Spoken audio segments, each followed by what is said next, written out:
Dear student, আশা করি তোমরা সবাই ভালো আছো।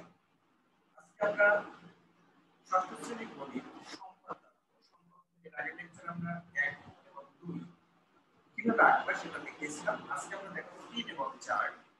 3 এবং 4 3 নম্বর প্রশ্নে তোমাদের বইয়ে যে প্রশ্নটা আছে সেই প্রশ্নটা হলো একটি নির্দিষ্ট রেখাংশকে সমাধিখণ্ডিত একটা নির্দিষ্ট রেখাংশ দেওয়া আছে। এটা কোনো 5 সেন্টিমিটার নাকি 4 সেন্টিমিটার নাকি 6 সেন্টিমিটার, সেক্ষেত্রে আমরা আমাদের ইচ্ছা মতো আমরা একটা রেখাংশ নিতে পারবো। আর যখন আমাদের পরীক্ষায় সৃজনশীলে যদি আসে যে একটা নির্দিষ্ট রেখাংশের দৈর্ঘ্য 5 সেন্টিমিটার কিংবা 7 সেন্টিমিটার, তাহলে তোমরা এই স্কেল দিয়ে ওই 5 অথবা 7 সেন্টিমিটার পর্যন্ত মাপটা নিয়ে তারপরে করবে।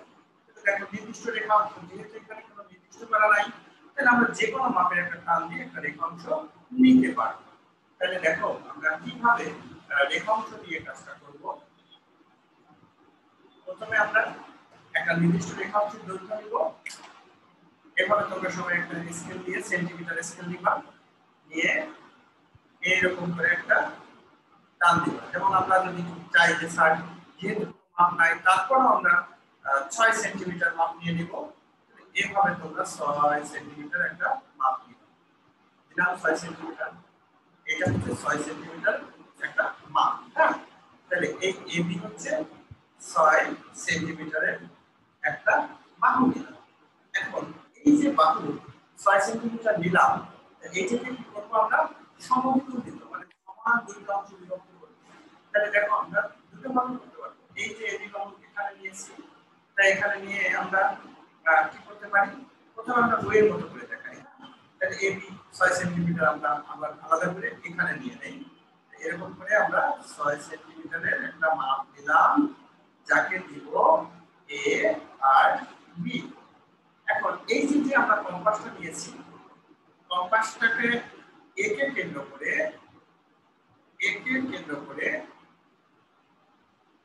আমরা একে কেন্দ্র করলাম। এখন এই যে এবি আছে, এই এবি এর অর্ধেকের বেশি ব্যাসার্ধ নিতে পারবো, এই অর্ধেকের বেশি ব্যাসার্ধ নিব। কিন্তু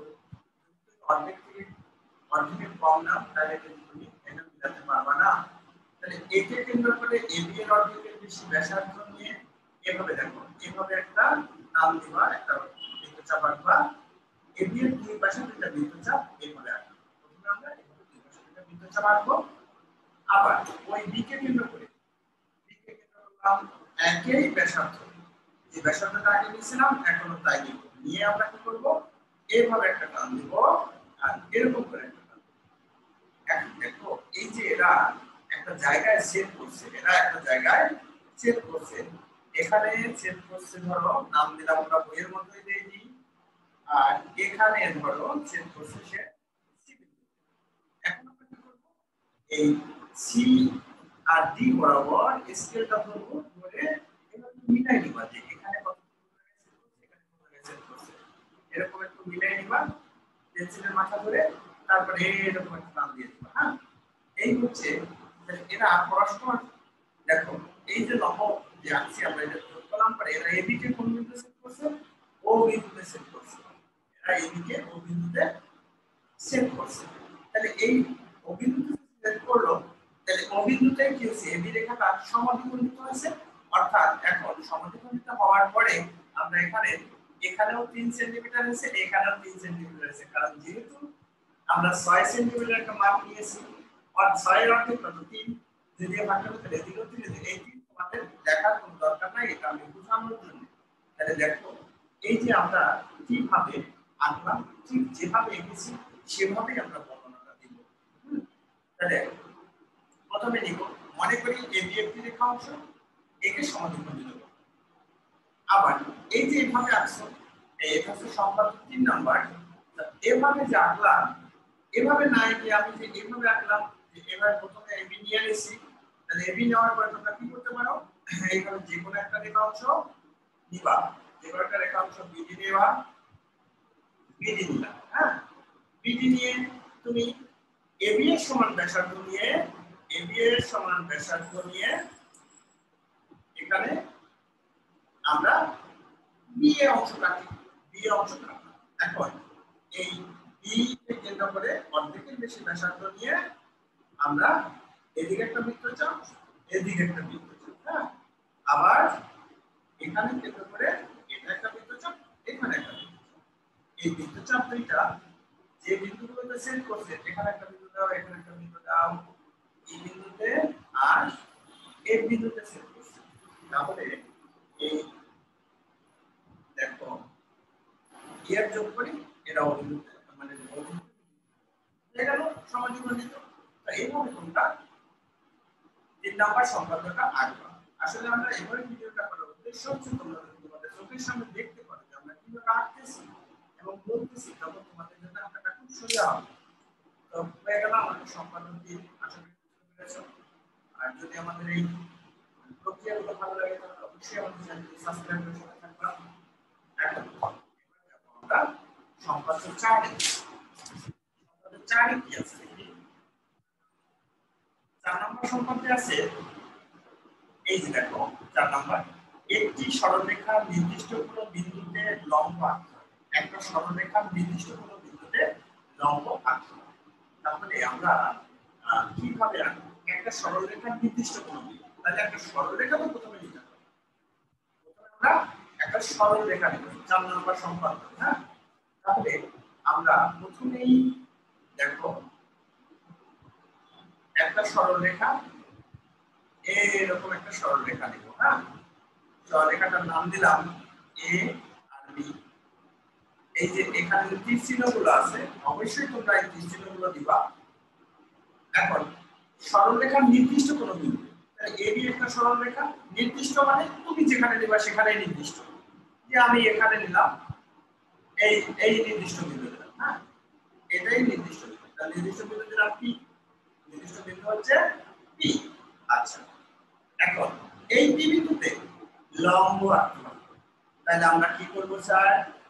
পি কে কেন্দ্র করে এবারে কম্পাস দিয়ে ধরবা, পি কে কেন্দ্র করে এখানে কি দেব? যে কোনো, অর্থাৎ যে কোনো একটা বৃত্তচাপ মানে নিয়ে আমরা কি করব? যে কোনো বৃত্তচাপ নিয়ে এইভাবে একটা লম্ব মানে এভাবে একটা বৃত্তচাপ আঁকবো, ওকে। তারপরে এখানে ধরে দেখো এই জায়গাটা এভাবে ধরবা, ওই একই মাপ নিয়ে এখানে একটা টান দিবা, তারপরে ওই একই মাপে এখানে একটা টান দিবা, ওই একই মাপের এদিকে একটা দিবা, আবার এই যে বৃত্তচাপটিতে যেখানে সেট করছে এখানে ধরে আবার এই উপরের দিকে একটা দিবা, ওকে। এখন দেখো এরা এই বিন্দুটায় সেট করছে। এখন যদি তুমি এইভাবে সুতা টান দাও, এইভাবে একটা টান দাও, বৃত্তচাপের পরস্পর ধরো, বৃত্তচাপের পরস্পর সি বিন্দুতে সেট করছে, হ্যাঁ, সি বিন্দুতে সেট করছে। তাহলে এই যে সিপি এবি এর উপর লম্ব, এই সিপিটা কি? এবি এর উপরে লম্ব, সিপি এবি এর উপরে লম্ব। আশা করি আপনারা বুঝতে পেরেছেন। এখন বর্ণনাগুলো কিভাবে লিখবেন? বর্ণনা আপনি আপনার মতে লিখতে পারবেন। মনে করি এবি একটি রেখা অংশ যার পি নির্দিষ্ট একটা বিন্দু। এখন পি কে কেন্দ্র করে যে কোনো ব্যাসার্ধ নিয়ে একটা বৃত্তচাপ। এই বৃত্তচাপ দেখো, এই বৃত্তচাপটা কি করছে?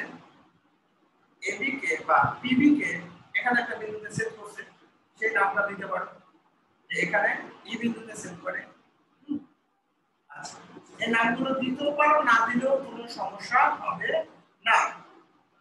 তাহলে এখন এই নাম দিলাম ই বিন্দুতে সেট করে, হ্যাঁ। এই যে দেখো তোমাদের বইও করে দিছে। এখন ই কে কেন্দ্র করে ওই একই ব্যাসার্ধ নিয়ে আরেকটা বৃত্তচাপ আঁকি। এই বৃত্তচাপটা এখানে ধরো ডি বিন্দুতে সেট করছে, এই যে ডি বিন্দুতে সেট করলো। আচ্ছা, এখন ওই ডি বিন্দুকে কেন্দ্র করে আবার একটা বৃত্তচাপ আঁকলাম যা এফ বিন্দুতে সেট করছে। এখন ডি ও এফ কে কেন্দ্র করে ওই একই মাপ নিয়ে একটা বৃত্তচাপ আঁকলাম, ওই একই দিকে আরেকটা বৃত্তচাপ আঁকলাম, এরা পরস্পরকে সি বিন্দুতে সেট করে। তাহলে সি বিন্দুতে সেট করলে সিপি হচ্ছে লম্ব কার উপরে? এবি এর উপরে। পি বিন্দুতে এবি এর উপরে সিপি লম্ব। আশা করি আপনারা বুঝতে পেরেছেন। এই হচ্ছে আমাদের সম্পাদ্য 1 2 3 4টা হলো। এখানে আমাদের আছে 5 নম্বর সম্পাদ্যটাও আছে, সেটাও আমরা এঁকে ফেলি, কারণ হচ্ছে অনেকের স্কুলের পরীক্ষায় 5 পর্যন্ত আছে, অনেক স্কুলের পরীক্ষায় 4 পর্যন্ত আছে।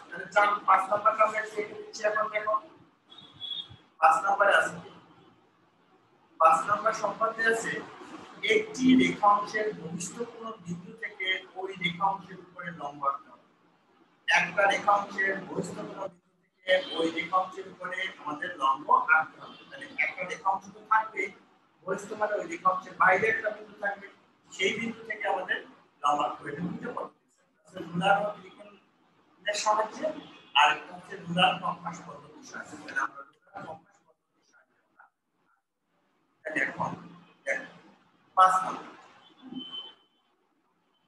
যেকোনো একটা, প্রথমে এবি একটা সরল রেখা, হ্যাঁ, এভাবে এবি একটা সরল রেখা দিলাম, এ এবি এর বহিস্থে একটা বিন্দু দিলাম, এবার কোনটা দিলাম, এখানে একটা বহিস্থ বিন্দু দিলাম বি, এই হচ্ছে বি বহিস্থ বিন্দু। এখন বি বিন্দুকে কেন্দ্র করে, এই যে বি কে কেন্দ্র করে সুবিধামতো ব্যাসার্ধ নিয়ে এবি এর উপরে একটা বৃত্তচাপ আঁকবো।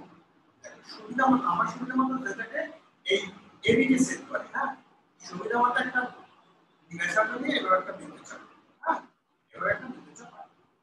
এই বৃত্তচাপটা এবি কে একটা এক্স বিন্দুতে সেট করছে আর একটা ওয়াই বিন্দুতে সেট করছে, একটা এক্স বিন্দু একটা ওয়াই বিন্দুতে সেট করছে। আচ্ছা, এখন এই এক্স ও ওয়াই কে কেন্দ্র করে এবি এর যে পাশে দেখো কি বিন্দু আছে, অর্থাৎ এবি এর যে পাশে কি বিন্দু আছে তার বিপরীত পাশে, এটার বিপরীত এ পাশ, বিপরীত পাশে একটা বৃত্তচাপ দিলাম, আর ওয়াই কে কেন্দ্র করে এখানে একটা বৃত্তচাপ। তাহলে এই বৃত্তচাপ দুইটা পরস্পরকে কিউ বিন্দুতে সেট করছে। এখন আমরা কি করব, এই পি কিউ যোগ করব, পি কিউ এখন যোগ করে দাও, এবার পি কিউ যোগ করলাম। তাহলে পি কিউ যোগ করলে দেখেন এই পি অবশ্যই দিবেন, হ্যাঁ, পি কিউ যোগ করলাম। এই পি কিউ যোগ করলে পি কিউ হচ্ছে এবি রেখাংশের লম্ব, এবি এর রেখাংশের উপর লম্ব। তাহলে এখন এই যে আমার এই দেখো পি কিউ তার উপর লম্ব হচ্ছে এবি, অর্থাৎ আমাদের প্রশ্নে যা চাইছিল আমরা কিন্তু সেটা এঁকে দিলাম। স্টুডেন্ট, আশা করি আমাদের ক্লাসগুলো ভালো লাগে অবশ্যই আমাদের চ্যানেল সাবস্ক্রাইব করে সাথে থাকবেন। আমি আশিস স্যার আজকে